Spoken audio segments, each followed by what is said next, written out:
Hi hello everyone, ಎಲ್ರಿಗೂ ನಮಸ್ಕಾರ. ಜ್ಞಾನ ಭಂಡಾರ ಯೂಟ್ಯೂಬ್ ಚಾನಲ್ಗೆ ನಿಮ್ಮೆಲ್ಲರಿಗೂ ಸ್ವಾಗತ. ಸ್ನೇಹಿತರೆ, ಎಲ್ಲ ಹಿಂದೂ ದೇವದೇವಿಯರ ಪೂಜೆಯ ಜೊತೆಗೆ ಅವರ ವಾಹನಗಳಿಗೂ ಪೂಜೆ ಮಾಡಿ ಕುಂಕುಮ ಹಚ್ಚಿ ನೈವೇದ್ಯ ಅರ್ಪಿಸಲಾಗುತ್ತದೆ. ಆದರೆ ಕೇವಲ ಒಂದೇ ಒಂದು ದೇವರ ವಾಹನಕ್ಕೆ ಪೂಜೆ, ಆರತಿ, ನೈವೇದ್ಯದ ಭಾಗ್ಯ ಇಲ್ಲ. ಅದು ಯಾರಿಗೆ ಗೊತ್ತೇ? ದೀಪಾವಳಿಯ ದಿನ ಸಂಪತ್ತು ಸಮೃದ್ಧಿಗಾಗಿ ನಾವು ಪೂಜೆ ಮಾಡುವ ಲಕ್ಷ್ಮೀ ದೇವಿಯ ವಾಹನ ಗೂಬೆ. ಹೌದು, ಲಕ್ಷ್ಮಿಯ ವಾಹನವು ಗೂಬೆ ಎಂದು ಬಹಳ ಜನಕ್ಕೆ ಗೊತ್ತಿಲ್ಲ. ಕಾರಣ, ಬೇರೆ ಎಲ್ಲ ದೇವರ ಚಿತ್ರದೊಟ್ಟಿಗೆ ಅವರ ಕಾಲ ಬಳಿ ಅವರ ವಾಹನದ ಚಿತ್ರವೂ ಇರುತ್ತದೆ. ಆದರೆ ಲಕ್ಷ್ಮಿಯ ಫೋಟೋದಲ್ಲಿ ಎಲ್ಲಿಯೂ ಗೂಬೆಯ ಚಿತ್ರ ಕಾಣಿಸೋದೇ ಇಲ್ಲ. ಗೂಬೆ ಅಪಶಕುನವೆಂದು ಈ ಅನ್ಯಾಯವೇ? ಗೂಬೆ ನಿಜವಾಗಿಯೂ ಬುದ್ಧಿವಂತಿಕೆ ಮತ್ತು ವಿವೇಕದ ಪ್ರತೀಕ. ಯುರೋಪಿಯನ್ನರು ಗೂಬೆ ಬುದ್ಧಿವಂತಿಕೆ ಮತ್ತು ನ್ಯಾಯದ ಸಂಕೇತ ಎಂದು ಭಾವಿಸುತ್ತಾರೆ. ಆದರೂ ಭಾರತದಲ್ಲಿ ಗೂಬೆ ಯಾವಾಗಲಾದರೂ ರಾತ್ರಿ ತಪ್ಪಿ ಮನೆಯೊಳಗೆ ಬಂದರೆ ತಕ್ಷಣ ಜ್ಯೋತಿಷಿಯ ಹತ್ತಿರ ಓಡಿ ಶಕುನ ಕೇಳುವವರು ಹಾಗೂ ಮಹಾಮೃತ್ಯುಂಜಯ ಪೂಜೆ ಮಾಡಿಸುವವರು ಇದ್ದಾರೆ. ಪುರಂದರದಾಸರು ಚಿಕ್ಕವರಿದ್ದಾಗ ತನ್ನ ತಾಯಿಗೆ ಅಮ್ಮ ನೀ ಗುಮ್ಮನ ಕರೆಯದಿರು ಎಂದು ಪದ್ಯದ ಮೂಲಕವೇ ಗೊಗ್ಗರೆಯುತ್ತಿದ್ದರಂತೆ. ಹಿಂದಿ ಸಿನಿಮಾಗಳಲ್ಲೂ ಕೂಡ ಉಲ್ಲುಕ ಪಟ್ಟ, ಉಲ್ಲುಕ ಧೂಮ್ ಎಂದು, ಕನ್ನಡ ಸಿನಿಮಾದಲ್ಲೂ ಲೋ ಗೂಬೆ ಎಂದು ಬೈಯೋದು ಸಾಮಾನ್ಯ. ಹೌದು, ಪ್ರತಿಯೊಬ್ಬ ದೇವರಿಗೂ ಒಂದಲ್ಲ ಒಂದು ಪ್ರಾಣಿಯನ್ನ ದೇವತೆಯನ್ನಾಗಿ ಚಿತ್ರಿಸಲಾಗಿದೆ. ಹಾಗೆ ಲಕ್ಷ್ಮೀ ದೇವಿಗೆ ವಾಹನ ಗೂಬೆ. ಗೂಬೆಯೇ ಯಾಕೆ ಈಕೆಯ ವಾಹನ ಗೊತ್ತೇ? ಗೂಬೆ ಕತ್ತಲಲ್ಲಿ ಇರುತ್ತದೆ, ಹಗಲಲ್ಲಿ ಕಾಣಿಸಿಕೊಳ್ಳುವುದಿಲ್ಲ, ಕತ್ತಲಲ್ಲೇ ಸಂಚರಿಸುತ್ತದೆ. ಹೀಗಾಗಿ ಅದು ಒಂದು ಕಡೆಯಿಂದ ಇನ್ನೊಂದು ಕಡೆಗೆ ಹೇಗೆ ಹೋಗುತ್ತದೆ ಎಂಬುದು ಗೊತ್ತೇ ಆಗುವುದಿಲ್ಲ. ಲಕ್ಷ್ಮಿಗೆ ಬೇಕಾದದ್ದು ಇದೇ ವಾಹನ. ಈಕೆ ಕೂಡ ಹಾಗೆಯೇ ಎಲ್ಲಿಂದ ಹೇಗೆ ಸಂಚರಿಸುತ್ತಾಳೋ ಗೊತ್ತೇ ಆಗುವುದಿಲ್ಲ. ಲಕ್ಷ್ಮಿ ಅನಿರೀಕ್ಷಿತೆ, ಚಂಚಲೆ. ಇಂದು ಇದ್ದಲ್ಲಿ ನಾಳೆ ಇರುತ್ತಾಳೆ ಎನ್ನಲಾಗುವುದಿಲ್ಲ. ಹೀಗಾಗಿ ಲಕ್ಷ್ಮಿಗೆ ಗೂಬೆ ವಾಹನ. ತುಂಬ ಹಿಂದಿನ ಕಾಲ, ಆಗಿನ್ನೂ ಪ್ರಾಣಿಗಳ ಸೃಷ್ಟಿ ಆಗಿರಲಿಲ್ಲ. ಎಲ್ಲಿಗೆ ಹೋಗಬೇಕಾದರೂ ನಡೆದೇ ಹೋಗಬೇಕಿತ್ತು. ಆಗ ದೇವತೆಗಳು ಕಡುನೊಂದು ಬ್ರಹ್ಮನ ಬಳಿಗೆ ಹೋದರು.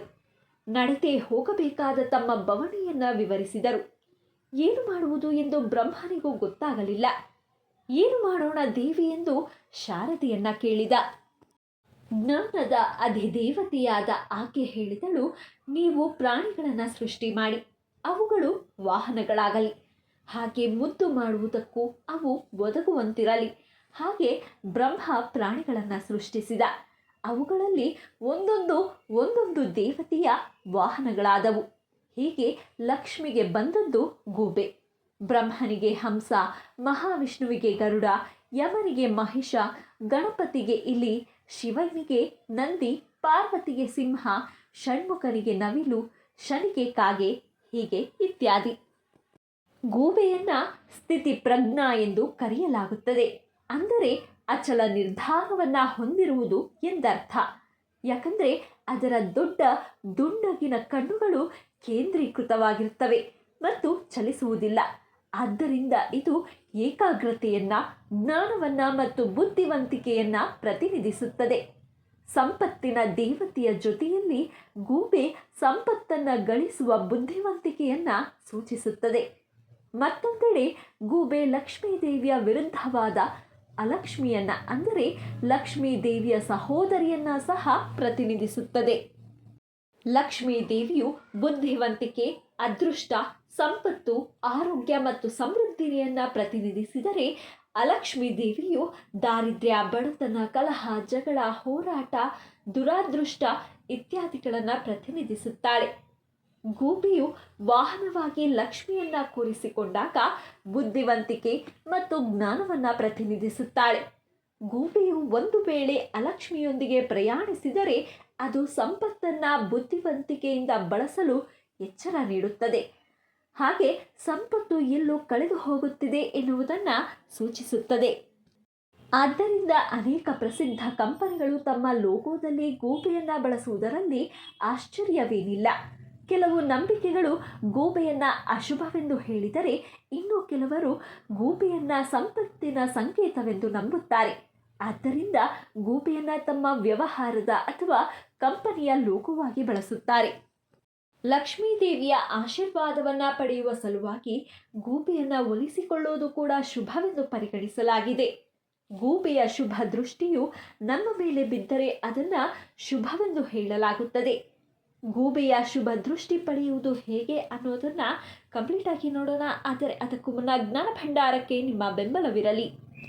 ಹಿಂದೂ ಧರ್ಮದಲ್ಲಿ ಕೆಲವೊಂದು ಪ್ರಾಣಿ ಪಕ್ಷಿಗಳನ್ನು ಶುಭವೆಂದು ಕೆಲವು ಅಶುಭವೆಂದು ನಂಬಲಾಗಿದೆ.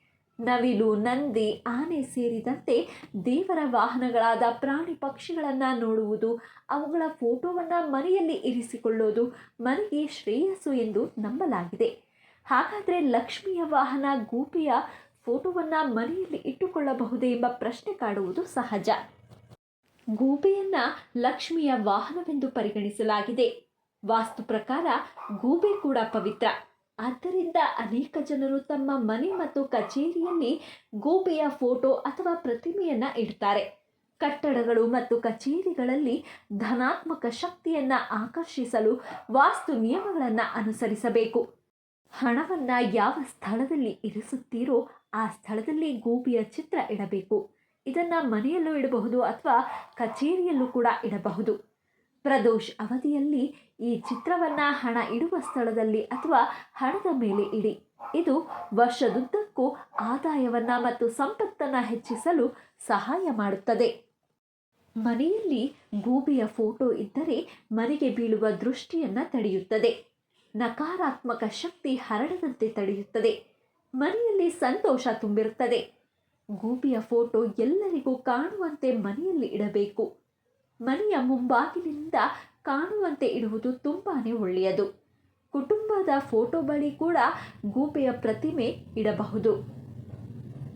ಇದು ಕುಟುಂಬ ಸದಸ್ಯರ ನಡುವಿನ ಬಾಂಧವ್ಯವನ್ನು ಬಲಪಡಿಸುತ್ತದೆ. ಕೇಳಿದ್ರಲ್ಲ ಸ್ನೇಹಿತರೆ, ಇದಿಷ್ಟು ಲಕ್ಷ್ಮಿಯ ವಾಹನ ಗೂಬೆ ಹಾಗೆ ಗೂಬೆಯ ಚಿತ್ರವನ್ನು ಮನೆಯಲ್ಲಿ ಇಡಬಹುದಾ ಎಂಬ ಪ್ರಶ್ನೆಗೆ ಉತ್ತರ. ಇವತ್ತಿನ ಈ ಮಾಹಿತಿ ತಮ್ಮೆಲ್ಲರಿಗೂ ಇಷ್ಟವಾಗಿದ್ದಲ್ಲಿ ದಯವಿಟ್ಟು ವಿಡಿಯೋನ ಲೈಕ್ ಮಾಡಿ, ಶೇರ್ ಮಾಡಿ. ಹಾಗೆ ಮತ್ತಷ್ಟು ಇಂಟ್ರೆಸ್ಟಿಂಗ್ ವಿಡಿಯೋಸ್ಗಳಿಗಾಗಿ ನಮ್ಮ ಚಾನಲನ್ನು ಸಬ್ಸ್ಕ್ರೈಬ್ ಆಗಿ ಪಕ್ಕದಲ್ಲಿ ಕಾಣುವ ಬೆಲ್ ಐಕಾನ್ನ ಕ್ಲಿಕ್ ಮಾಡಿ ಅಂತ ಹೇಳ್ತಾ, once again thank you guys, take care, bye.